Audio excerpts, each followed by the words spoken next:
Abby, is it a bad idea to even start this relationship if you know it's going to be long-term? Yeah. I mean, a long distance, long distance, yeah. Because long-term, yes, please. That's all I want. Should I even start it if I know it's going to last forever with unconditional love and someone who cares about me and wants to be with me? Absolutely. So I've been thinking about it recently because I've had a couple of situations come up where it would be a relationship, but it would start long distance. And I'm wondering from people who maybe have experience or just general wisdom in general, is it a bad idea if you know that you are going to spend the majority of your relationship from the get-go in completely different cities? So a couple of weeks ago, I was on Hinge and I actually matched with someone who was like very, very into me. And I was like, this is different. I'm not used to this. This is weird. This is weird. Like, you want to go out with me? I'm not accustomed to this type of treatment. Anyway, so I matched with this guy and I'm starting to kind of pick up a little bit of like a desperate vibe, and I'm kind of wondering where it's coming from. I'm like looking at it like, what's From the you flaw or here? him? From him. Oh, okay. I'm like, You beat me to it, man. usually I'm the one that's like, date me. And then it hits me when he sends his next follow-up message while we're talking. And he goes, hey, I just want to let you know I live in this city about 2 hours away. Are you open to long distance?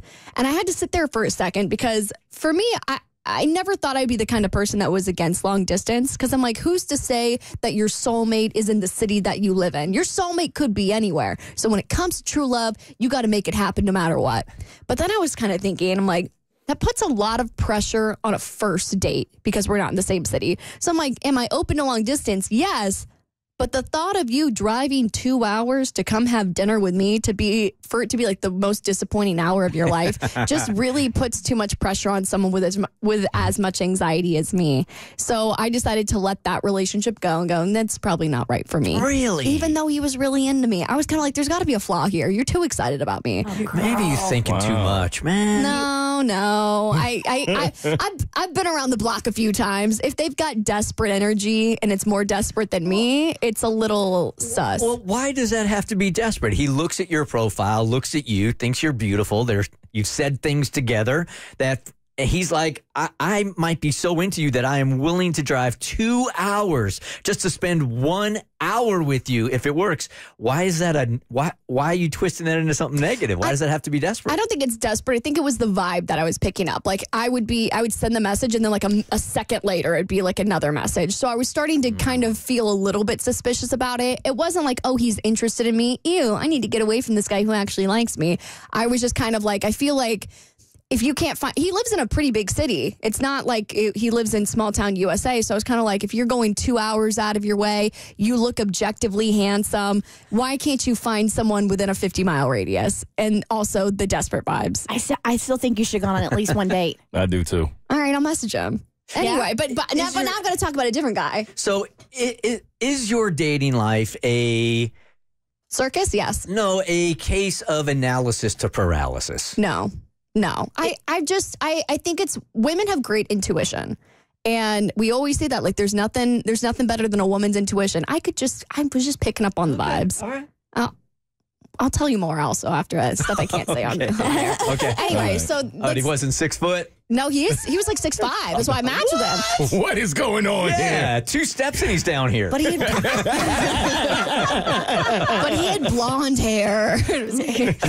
Anyway, to a different guy that I'm talking about, I decided, maybe it was a little judgmental for me to feel like it was a little desperate to go for some guy to drive 2 hours, because I think I would do the same thing, because anytime I travel to a new city, I change my Hinge location just to see what's out there. Because like I said, who's to say that your soulmate is in your exact city? So I'm going to California next week, and so I decided to change my Hinge location to that city. I'm like, I'm going to be bopping around. We have a very lax schedule. If my soulmate happens to be there, I'll have plenty of time to go on a first date with them. So I end up changing my Hinge location to Napa, end up matching with some dude, and it's going really, really well. And he asked me out.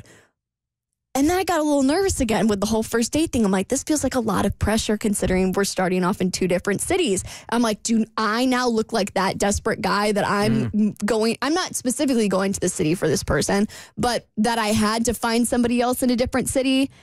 And then also, is it a bad idea to start off knowing that this is going to be a long distance relationship from the get-go? Like, is it just doomed to fail? You are the shining example. We had a co-host on this show years ago that explained it to me, like, when you look at a very expensive watch on the outside, all you see are the hands, right? But then when you open it up, there's all sorts of moving parts and trickery and gears going on in there. And that's how a woman's mind is how she explained it to me. You are the prime example of that. Listen, I just needed content to talk about this week. but no, is it doomed to fail? No, it's not doomed to fail. It doesn't reek of desperate. You're going to be in a city having some fun. You're just going to see if there's somebody else out there that you want to hang out with. You're already going. It's not like you're going, like you said, for this guy. You were already going to be there. And so you have some free time. You wanted to see what was out there. You met him, so maybe this is the universe's way of just throwing you a bone and having some fun while you're in Cali. And Lord knows I need a bone thrown my way. So. Universe, pick it up. Save that.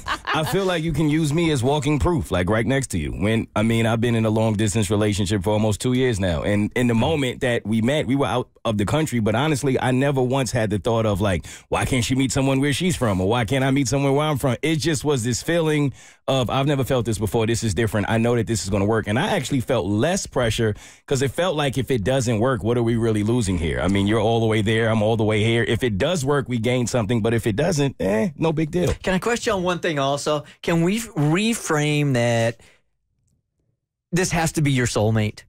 But I'm not saying this guy's my soulmate, but I'm just saying, like, you know, what if your person is in a different city? What if you don't get married to your soulmate? Does that mean that the relationship or the marriage is destined to fail? Oh, well, I just don't think I could commit the rest of my life to someone that I didn't at least think had a chance at being my soulmate. I'm not sure that I believe in soulmates, but if I don't at least look at you and feel like this is what people talk about when they say you're my soulmate, then I don't think I could commit to someone for the rest of my life. Would you say that when you met Bart that he was your soulmate? Absolutely not. I wanted nothing to do with him.